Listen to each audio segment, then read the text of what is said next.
Hello, and welcome back to the Book Marketing Tips and Author Success Podcast. This is Penny Sansevieri. And Amy Cornell.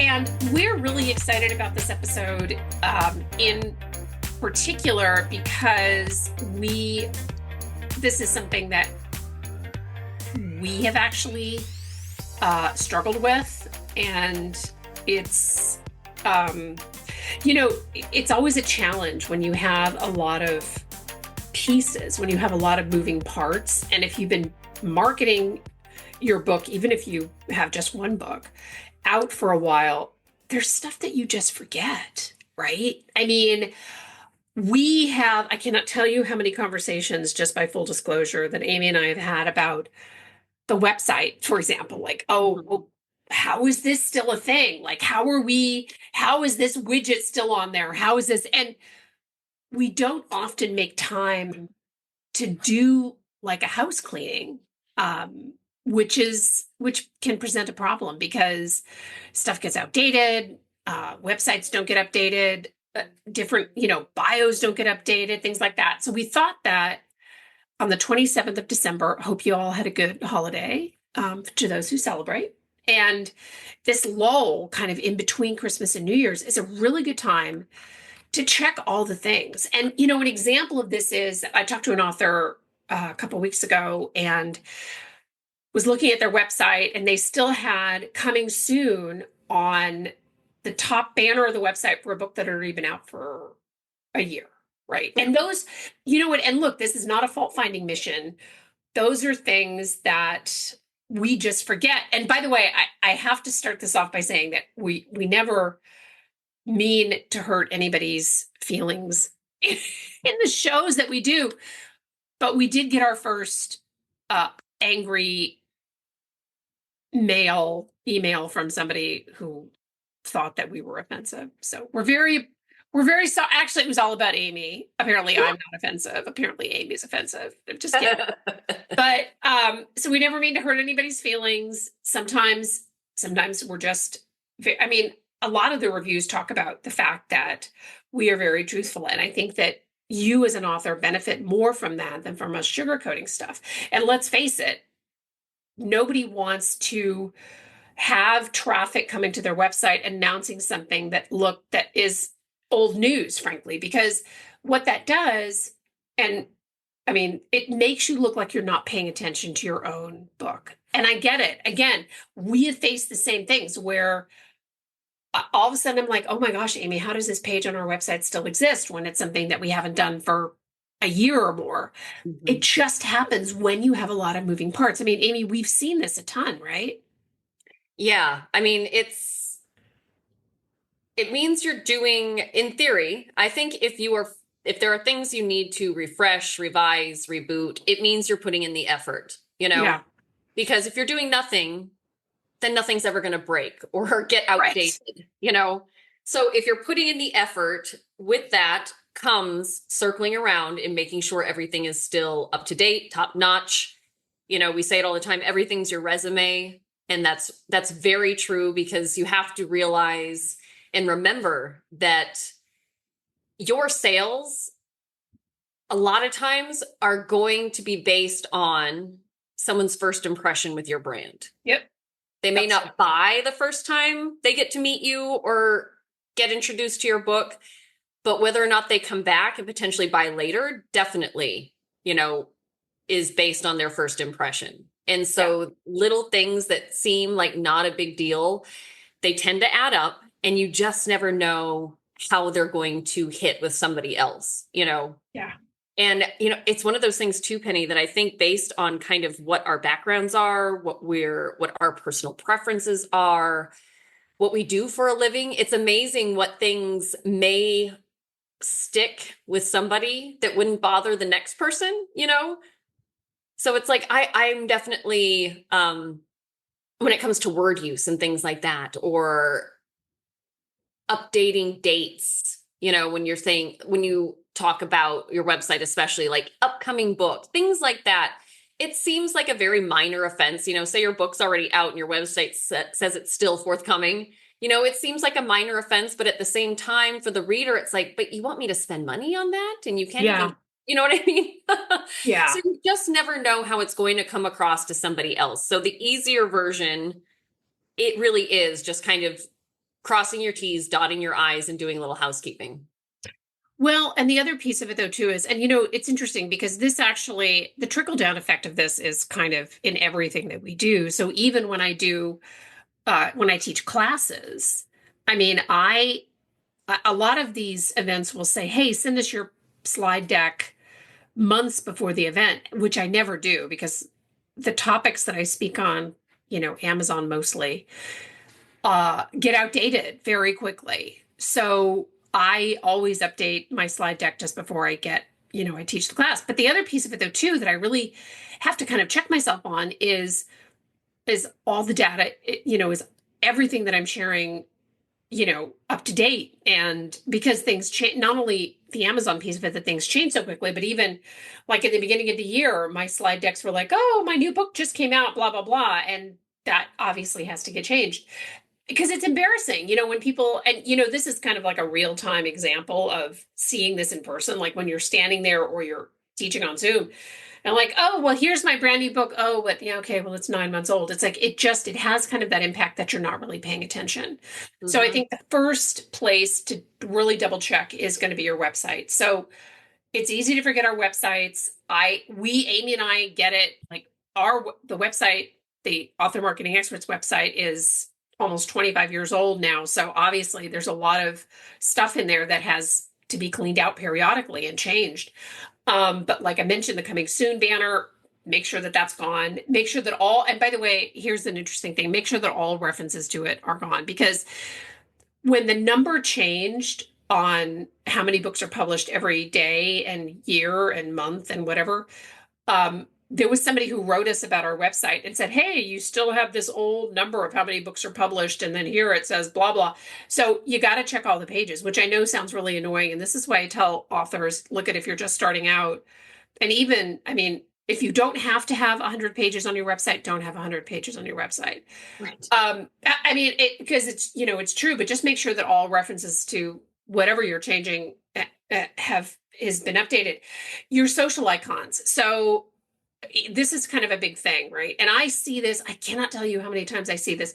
Check your buttons, people, and not just your social icons, but every button that you have on your website that takes you to any other external site. For example, I was talking to somebody a couple of days ago before Christmas and clicked on their social links and none of them worked, right? Or in some cases, I've had this happen a couple months ago where I clicked on them and the site was designed by Squarespace, which I have no problem with, but all the social icons went to Squarespace social portals, right? Yeah. So you got to make sure. So you got to check those buttons. The buy now buttons on books notoriously don't work correctly, and I don't really understand why that is. And it's maybe it's the website person that is doing it, or the plugin is not working. I don't know, but you got to check all the buttons.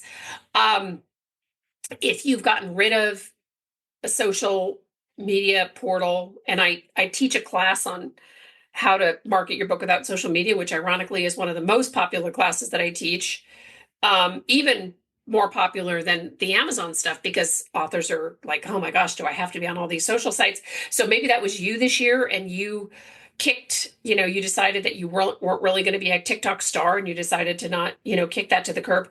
Get rid of the icon on your website because you also don't want people following you in places that you are no longer supporting, right? So check your social icons. Final note is make sure to update the copyright date on your website before the end of the year. And we do that all the time. In fact, note to self, I've got to email our web person to make sure and update it for this year. Although Amy does a lot of our website stuff. So because Amy's like, you're like the Jane, not the Jack of all trades, but the Jane of all trades. She does all the things. But just update your copyright date on your website. It's good, makes it look newer, and it also protects you. Right. Absolutely. Okay. So the next one, polish your Amazon retail page. We've definitely discussed this before, but I think we've said it multiple times. If everything was being done perfectly, we wouldn't repeat ourselves, right? Right. But truly, we mention it because we know y'all get busy. We get busy. reminders should be seen as support, not as criticism. Okay. So, but polish your Amazon retail page, review your book description, have a couple other people read it. Think about what's missing or what could be updated. Maybe you can add more pizzazz to it, finesse it a little bit, add a little bit more clarity. We talk about this a lot. As you get reviews, typically readers will mention what they like, maybe what didn't make as much sense for them. Take that to heart and see if you could potentially incorporate any of that feedback into your description to be sure to tell the next person that comes across your book what to expect, what they might really love about it, things like that. Awards, mentions, reviews, make sure that you have those listed, and then make sure you're also citing those properly. That's another thing I've seen a lot recently, Penny, believe it or not, quotes, like snippets from reviews, but they're not cited. And yeah, I know it's just one of those things, like those are small, they seem like small details, but they really kind of degrade the professionalism of your page. So you want to talk up everything that you earn, all your accolades, just make sure you're citing them properly. God, again, the reviews, I can't tell you how many clients will say like, oh, look, I'm so excited about this feedback. It's like, remember, put it on your Amazon page. And they go, oh yeah. It's like, oh my gosh, your default knee-jerk reaction anytime something amazing happens, if you're an author, is to find a way to incorporate on your Amazon page. Like that should be your go-to. yeah. And if you can't figure out how to do it, ask us, send us a note. Like, I just got this. What do I do with this? You know what I mean? And then make sure, this is another thing too, is that make sure you check your bio. We've talked about this a lot too.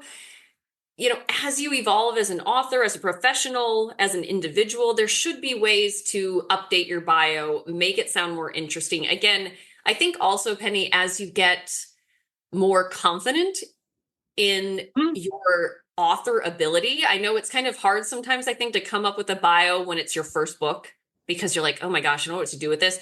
But own that, like own your space, and make sure you have a bio that's really selling you and your brand in addition to your book as well. So look at it with fresh eyes, ask other people to check it out. That, especially your bio, that might be a great way to get new feedback, because a lot of times I think authors are often a little too humble, kind of like with asking for reviews, no, beg for those reviews, no shame. Like, you got to keep begging for those. Same thing with your bio. Maybe ask some close friends or family, like, am I missing something in here? And you might be pleasantly surprised at what kind of feedback you get from that you can incorporate in there as well. Yeah. I agree with that. And I think that the other piece of this is, and kind of back to your website, your media room. So these are things, it's kind of like what Amy was talking about reviews and whatnot that don't always get up on your retail page. Scour through things that have not made it onto the media room on your website. And when I talk about a media room, like if you're listening to this, you're like, oh my gosh, I don't even have a media room. It doesn't have to be anything super elaborate. I mean, ideally, the media room is really a brag space. So it's a place for you to list links to reviews, links to things that have good things that have happened, awards. So if you're collecting them for your retail page, if you're collecting all this stuff, it's kind of a, you don't have to necessarily redo this process. Add a page to your website if you don't have a media room and just post those links. People like what other people like. And the more media that you get, and by media, I mean, they could be influencer reviews, it could be podcasts, they could be blogger reviews, whatever, editorial reviews. People like what other people like. The more you have, the more you'll get. So make sure to put those in your media room / your brag space. And as well as, if you have, or get it from your publisher, the final high color DPI image of your book cover and your author photo, add those to your media room. Those are really good. We actually I think we did an entire show on media room, so definitely go back and look for it. But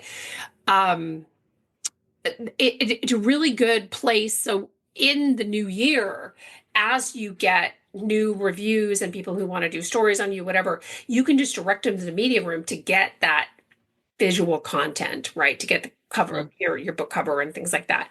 And then, your media room, the link to your media room you can pop that into your signature, your email signature line. And this was not actually on our list. And now that I'm thinking about it, it should have been on our list, but your email signature, right? Update that. I love updating mine at the end of the year just with new stuff and things that have happened. And so as you're going through all this stuff and you're updating your Amazon page and your media room, et cetera, add the link to your media room, your brag room to your signature so that whenever you're pitching or you're going after somebody, they can click on there and be like, oh my gosh, look at all these reviews that this person has gotten. So it's a really good, it's very, very much a double duty. Yeah, I love that idea. Definitely the email signature is, and I pay attention to those. So I'm glad. Oh, yeah, I do too. Yeah. That is another, I learn a lot about some of our potential clients when they first reach out to us. And I love when they have a detailed email signature because it's like, wow, look at all this great information I'm getting at first introduction. Yes. It's so smart. Yes. The other one, check your social media profiles. A lot of this mirrors the website updates, but again, your photo, make sure your photo's current. Penny has had some funny stories about this, not that happened to her, but you don't want to end up somewhere and somebody actually, for an event, like if you happen to get a book event or something like that, if you're using a really old photo, you don't want people to not realize who you are. Oh my gosh, yes. Make sure you have a current photo. Treat yourself to some new headshots. You know what I mean? Make it happen. But for social media, if you're not using it, if you've abandoned something, then, as Penny already mentioned, get that off your website. You want to brag about what's making you look good. You don't want to draw attention to anything that's not making you look serious, or that's making you look lazy. Yes. Same thing. If you're updating your bio on your website, update your bio on your social media profiles. And this is another thing that I think a lot of authors, and a lot of people in general, when they start kind of refining their social media presence, if you decide that you no longer want to use a platform, but you have some followers there, at one point you maybe had some engagement, but you really just want to move on from it, or you want to consolidate, most platforms let you pin or kind of, mark a post as important and tell people where they can find you. So if you decide you want to leave Twitter or X, pin a post that says, I'd love for you to follow me on Instagram. Here's my link, let people know. And it's a great way to kind of move away from some places without completely abandoning it and losing some of your potential followers. So it's a nice little hack for, again, consolidating your media presence. Update your banners. I realize those are always so tricky. And Penny and I went through this recently because the size of it changes based on whether you're on mobile or on desktop.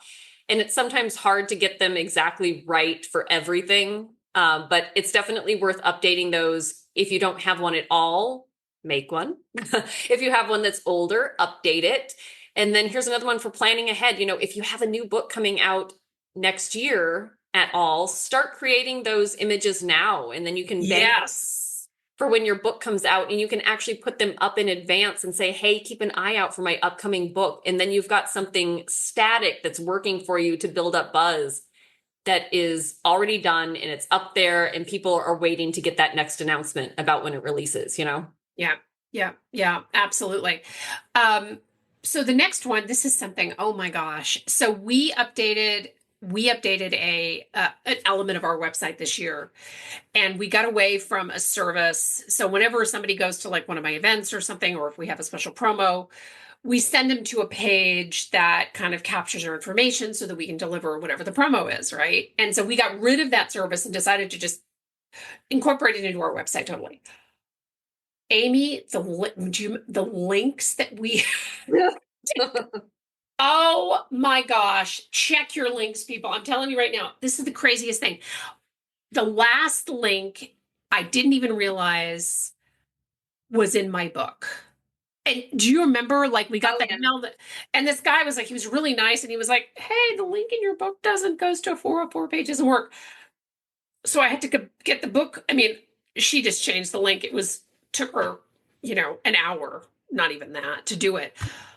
I cannot emphasize, this is a really good opportunity. If you have any links out there, you probably don't have as many as we do, because if you've listened to this podcast for any length of time, you know that sometimes Amy and I, like, the ideas are like bunnies, right? They just multiply everywhere. So we have all these links that we have to check. check them. It's always a really good idea. Check them in your signature, check any that you have out there. It's a really, really good idea to make sure, especially like on your social profiles, just make sure that everything is still up to date so that you aren't sending people to dead links. Because, look, I mean, here's the thing too. As hard as we work to get people to buy our books or to go to our website or whatever, make sure that the links to those various places are actually going to those various places. So, Right. I know. Yeah. Yeah, you don't want to wait too long to check for those. No. And this next one is a really big one. Amy is a very, very much not to give too much of a lead in here, Amy, but I'm just going to do it anyway. This is something that you have really dig down deep into. Oh yeah. So yes, review your mailing list. Oh my gosh, I know. There's a few different aspects to this. So a lot of times if you set up if you collect emails, typically there should be some sort of confirmation email, thank you email, confirmation page, thank you page, something. Just check that because maybe you want to say something slightly different. Either way, it's nice to update those things. Like that's happened to us before where we will change out whatever the special bonus is for signing up for our newsletter. And that's just another one of those things on the long list of like, okay, as we are progressing, we have to make sure we keep those kind of things updated. So check those automated messages, sign up for your own newsletter or for your own email list and just kind of see what that process looks like. Remind yourself of what the experience is for the user. That's also a great way to find out if things broke and you didn't realize, So fill out those forms, see what happens. If you haven't sent a newsletter in a while, this is a good reminder to send one. It's the end of the year, just to check in with everybody, remind them how much reviews mean to you. Again, shamelessly beg for reviews. Most people they don't skip leaving a review because they don't want to, they get busy, so believe it or not, most people like reminders like that because they do want to support you. And if you use a service like MailChimp, Constant Contact, the list goes on, there's a lot of places that charge by the number of people you have on your list. I know we've experienced that before too. And even if you think, I don't have that many followers, or whatever, still check it out though, because this is also a great time to look at your open rates, check like your basic data on your list as well. So not only can it save you some money, but if you have people on your list that just aren't opening your newsletters, not only are you paying for them to be on your list, but it's also dragging down your open rate, your stats that you're assessing things on. Penny and I ran into that at one point. We're like, wow, our statistics dropped. But then we realized, there were just a lot of people that had been on the list for years and years and years. And this was a long time ago, that had been on the list for years that just had either moved on. Maybe they're not even writing books anymore. You know what I mean? So we did a big cleanup of anybody that really wasn't regularly engaged with our list. And all of a sudden it's like, oh, wait, our stats are actually pretty decent. Yeah. So it's really good, both from a money saving standpoint and to really understand what your followers, who's paying attention and what they're paying attention to. Yeah, exactly. No, the mailing list thing is always, I can't even tell you, Amy she loves going through our mailing list and so be sure to open up our newsletter because you could find yourself among the missing. But it's a really good activity. And when I first did it, I was just like, no, we have to keep everyone. But I mean, like there were people and people changed their email addresses. They, the emails bounce, whatever. It happens. Keep your mailing list clean. I love that. That's a really good tip. Amazon keywords. I think that, we recommend doing this once a quarter. We are now in the final quarter of the year. It's a really good idea to get to check your Amazon keywords and make sure that they're still relevant, that they haven't changed. If you did this the first part of the year, man, you got a lot of work to do. So start to dig in there. And I wrote a book on this, but we also have a whole bunch of podcasts on this topic too. So definitely good time to check your Amazon keywords. Yeah, definitely. And again, listen to those old podcasts because there's a lot of reasons other than just giving you all more homework to do. There's a lot of really strategic reasons for why your keywords can and should change. So go find those. If you can't find it, ask us. We'll let you know what the exact title was. If you ever If you ever have a hard time finding a show that we reference, send us an email. We're happy to point you to it. You know, we've got a lot out there. We understand sometimes, but if you're really looking for something specific that we've referenced and you're really interested in listening to it and you can't find it, let us know. Book pricing. This is another great one. Is your book pricing still competitive? You know, make sure it still makes sense for what else is on the market. That is the biggest thing. We've done shows on pricing. So we've warned y'all about trying to make all your money back by setting your book at a certain price. We don't get to make the rules. You know, the buyers get to make the rules. And based on certain genres, topics, things like that, types of books, there is an expectation in the marketplace that they should be within a certain range, you know, and you want to stay in that range in order to stay competitive. The easy one, we typically recommend looking at the bestseller list because you might think like, oh, those are all big name authors with really expensive books, but you'll probably be surprised. You know, just because you have a big name doesn't mean you're charging a lot for your book. And a lot of authors play with different pricing based on how long the book's been out, things like that. So just go to the bestseller list or lists that you most want to compete in and just get a feel for what that median range should be and make sure your book is in that sweet spot. Yeah, absolutely. I think that's a great idea. This is another thing that we always have to look at doing Is this therapy for us, or are these? I know it feels a little bit, I'm so sorry. It feels a little bit therapy for us. Get rid of any expired promotions. So I have seen, and this is, again, this is not just all about us, even though it is kind of all about us. I've seen authors that have, again, promos on their website for, you know, $2.99 deals that expired months ago. Right. So it just is a really, really good idea to go through and check those and make sure that all your promos, not just on your website, like wherever, make sure that all your promos are any of them that have expired are gone. Mm-hmm. Yes, absolutely. Ooh, this one makes me twitch a little bit. Clean up and organize your files. See, we did these in the wrong order. This should be Penny's. Penny likes doing this kind of stuff. This kind of like, I'm sitting here like kind of scratching at my neck already. So digital clutter, it's very real. It's overwhelming, you know, so gosh, we have a list of things, but old drafts of manuscripts, old marketing ideas, just digital clutter in general. I mean, I'm sure most people listening have a lot of crap on their phone that shouldn't be there anymore either. You know, this is from Penny. Apparently there's an app. I should just hand this over to Penny, honestly, for this app. But truly, this is the time of year, go through your files. I'm sure you've banked away ideas for things, which is awesome. We love brainstorming. We love planning. But if you're just banking ideas and files and not actually putting them to use in your marketing plan or in your promotion plan or in your next book, then they're not serving you, you know, so get rid of that excess so you can really focus on what matters. And then you can kind of rewire yourself to actually use what's worth keeping around. And Penny, I think you should chime in on this app. I love this app. And Amy knows I make Amy very nervous with all of the junk that I keep. So here's a really funny story. This is not at all related to book marketing, but it just feels like an appropriate place to share it. A few years ago, I got a new refrigerator and I took a picture of something that I had kept in the little butter air thing in the door. And it was actually a roll of film.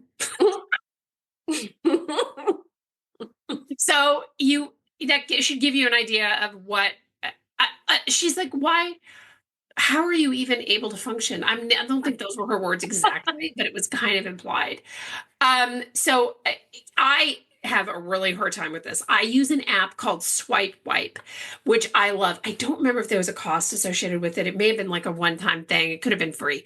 Swipe Wipe, and it is fabulous. So I will go through, oh my gosh, guys, the memes that I have on my phone, it's unbelievable. Like because I love sharing memes, and like I always tell people like memes are my love language, and and then, you know, for social media, and it'll go back through like, I don't know, 2010. I'm just like, how do I still have this junk on my phone? So basically what it does is it'll remind you every day if you wanted to. Again, Amy's worst nightmare, about time to clean up your files and do you want to keep stuff? And it's great. So that's my little thing. And I'm the weirdo that still had film in her refrigerator. So maybe you don't want me to give you decluttering, but it's really helpful because I'll tell you something. I just switched out computers because my 10-year-old Mac would just took a dive. And as I was trying to train, I sent Amy a little video of the files, the amount of files that were being transferred to the new computer. And I'm like, I am certified. I have like a problem. Like I just have so many files in this computer. I mean, 24 whatever years of running a business, like you have a lot of stuff. Go through and clean it. And I did that. I didn't get through all of it because obviously there were a lot of, I didn't even want to admit, obviously, to our listeners how many files we had. But there were a lot of files. And I just went through and started cleaning them. And I'll tell you something. The funny part about this is that, I mean, obviously, unless it's like tax stuff or whatever, a lot of this stuff you don't even miss. Like we just keep stuff and keep stuff and keep stuff. Obviously, Amy doesn't, but I need to be in some sort of support group. So there you go. I love it. It's so true. All right, next one. Okay. Do you want me to take the next one since we kind of... Yeah. Do you want to? Okay. Yeah, you take. Yeah. Oh, that's right. I just ran. Well, we kind of shared the last one, but I feel like the next one is definitely more up your alley because this is something. Okay. I love a handwritten thank you note. I know between the camera, the film in my refrigerator, and this one, I sound like I just teleported here from the 1950s. I love thank you notes. So I think handwritten thank you notes, like people send, like, obviously, lots of card services. You can send an email, but I think that it's really important to thank people throughout the year who have helped you. Your cover designer, your interior person, your editor. Thank people who have, obviously that you have their contact information for, who helped you out with your getting your book out there, and maybe they did a great blog tour for you or whatever. It's really, really funny how thank you notes really go a long way. So I love them. I love paper and pen. I'm a very digital person, obviously, with my swipe wipe recommendation, but I absolutely really love thank you notes. Yeah, no, I think that was a good one. And it really does make a huge difference. I mean, especially if you plan to release additional books, which I think a lot of you do, those personalized follow-ups with people that you've been networking with that have given you coverage, things like that can go a long way when it comes to promoting your next book. For sure. And getting some love for that.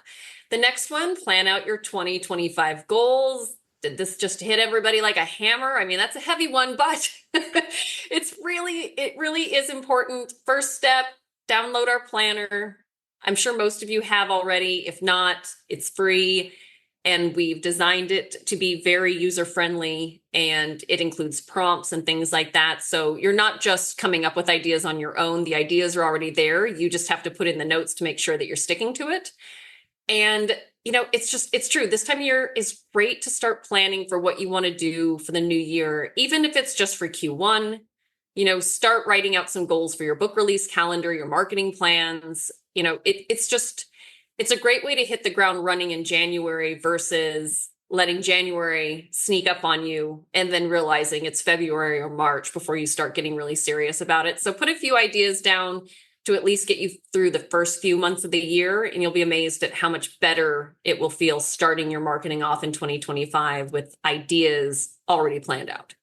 Yes, I agree with that. And we've mentioned this a few times. We have a planner. You will love the planner. I love planners. Yeah, that's another one of mine. I have such a problem with planners. So I love them very much. I start looking for planners for the new year in like October. It's a problem. I'm actually working on an author planner. I told Amy I'm so excited. She was mildly excited, but I was very excited about this planner. Okay, so the next one we have, but we kind of covered it in the bio stuff. Update your author photos. Amy mentioned that's a particular pet peeve of mine.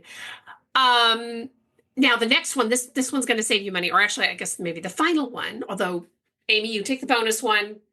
But Okay. the your so all of the apps. So I know that there are services out there to monitor the apps that you use, but those are also services that you have to pay for. Check the apps, see if you're still using them, because this is something that I actually discovered. So I had a couple of apps that I pay for on my apps that do images and stuff like that. So they can add motion images, they can all this other stuff. I got rid of them because I use chat for a lot of images now, chat GPT. Amy and I call it chat because it feels like too much of a tongue twister to say chat GPT every single time. But I use chat for a lot of stuff. We use Canva religiously. So you may be able to whittle down and save yourself some money. So any kind of tools that you have, apps, things that you maybe look at that you're paying for that you haven't really used in a while, because so much of this stuff is now collected under one umbrella. If you're using sites like Canva or whatever. So that's just something, just end of the year, a little money saving. And also, you don't need the extra stuff on your phone. I need to learn that lesson first. But anyway, you know what they say, Amy, those who can't do teach. So here we are. I love it. Then bonus tip. I love that we included this, I know. I love that. And it's to reward yourself. We hand out a lot of homework. We hand out a lot of cautionary tales. We're dishing it out here every week. And we so appreciate that y'all are showing up and putting in the effort to figure all of this out and kind of set your own path that's going to work for you. But definitely take time to appreciate your wins, share your wins. Anytime anything good happens, your book gets coverage, you get coverage, something great, you get invited to speak somewhere, you have a great event, be sure you're kind of shouting that from the rooftop, because it is all a really big deal. Yeah. With how many books are flooding the market, you really can't underestimate how important all of those seemingly small wins are and how much farther ahead it's putting you than most of the people that are out there also trying to figure this out. So, work on this checklist, get a few things done, but then be sure to reward yourself. And this is going to probably shock Penny. Hopefully we don't hear her falling out of her chair. Write down some of your wins from this year and make sure that you hold yourself accountable to recognizing those, Oh my gosh. I love that, because I'll tell you something. We live in such an environment of just keep pushing forward. And if you attend a lot of classes or you listen to a number of different podcasts, and I actually have a blog post going up on author podcasts that you might want to listen to, including ours, of course. They always talk about, the next thing that you can be doing and the next thing that you can be doing and this great new thing that's starting. And we don't really take a lot of time to celebrate the things that we actually accomplished, because as you continue to move forward and continue to market your book, frankly, if you're not taking the time to reward yourself in some way, or acknowledge that you have made these great achievements, it starts to get a little bit old, and it starts to get a little bit exhausting. So that's that. I love that we finished up with that bonus tip. Yeah, for sure. So this is the last show. I cannot believe this is the last show of the year for us, and we are the next time that you tune into this podcast, if you listen when the episodes are released, it'll be 2025. I can't believe it, but we want to thank you all for hanging with us, for listening. We've really grown our listener base this year, which is exciting. We're going to be starting our 5th year in February of next year, which is amazing. But we're so grateful to our listeners. We're grateful to all of the authors that work with author marketing experts and our listeners. And we're also always grateful for your show ideas and your show feedback. And even I was telling, we let off at the show, we talked about, we got somebody who was just like, a negative comment against Amy, which is of course, but we welcome all feedback of the show, and we really appreciate all of you, and we hope that you will continue listening next year. Happy New Year, and we'll see you in 2025. Bye-bye.